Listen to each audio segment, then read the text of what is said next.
அரசியல் நகரம் நேயர்கள் அனைவருக்கும் வணக்கம். வாடிய பயிரை கண்ட போதெல்லாம் வாடினேன் என்று சொல்ல வள்ளல் பெருமாள் ஜோதியில் ஜோதியாக அவர் மறைந்த சிலவற்றை நாம் பார்க்கலாம். சித்தி வளாக திருமாளிகையில் சன்மார்க்க கொடிகட்டி அன்பர்களுக்கு பேருபதேசம் செய்தருளி வள்ளல் பெருமான் அடுத்து ஒரு மாதம் கழித்து ஒரு நாள் முன்னிரவில் தமது திருவரையில் எரிந்து கொண்டிருந்த திருவிளக்கை கூடத்தில் கொண்டு வந்து வைத்தார். பிறகு அங்கே கூடியிருந்த அன்பர்களை பக்தர்களை பார்த்து பெருமான் பெருங்கருணையோடு, அன்பர்களே, அருட்பெருஞ்சோதி ஆண்டவரின் நினைவாக இந்த விளக்கை இங்கே கூடத்தில் வைத்திருக்கிறேன். இதை தடைபடாது ஆராயுதுங்கள். ஆண்டவர் இப்போது தீப முன்னிலையில் விளங்குகிறபடியால் எல்லோரும் உங்களுடைய காலத்தை வீணில் கழிக்காமல் நினைந்து என்னுடைய தொடக்கமுடைய 28 பாடல்கள் அடங்கிய பதிகத்தில் கண்டபடி தெய்வ பாவனையை இந்த தீபத்தில் செய்யுங்கள். நான் இப்போது இந்த உடம்பில் இருக்கின்றேன், இனி எல்லா உடம்பிலும் புகுந்து கொள்வேன். இப்போது நான் எனது அறைக்குள்ளே சென்று கதவை சாத்திவிடப் போகிறேன் என்றவர் திருவறைக்குள் சென்று கதவை தாளிட்டு கொண்டார்.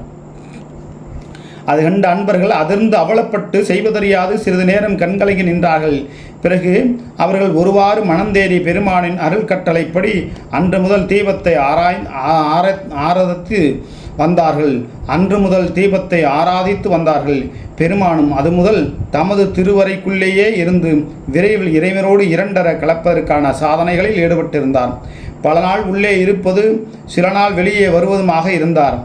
1874 ஆண்டுகள் ஜனவரி மாதம் 30ஆம் நாள், அதாவது ஸ்ரீமுக ஆண்டு தைத்திங்கள் 19ஆம் நாள் அன்று பூச நாள் முன்னிரவு நேரம் வள்ளல் பெருமான் சித்தி வளாக கூடத்தில் அமர்ந்திருக்கும் அன்பர்களை பெருங்கருணையோடு நோக்கி பேசத் தொடங்கினார். ஆன்மநேய ஒருமைப்பாட்டு உரிமையுடைய அன்பர்களே, கார்த்திகை மாதம் தொடங்கி 2 மாத காலமாக இந்த தெய்வத்தை ஆராதித்து வந்தீர்கள்.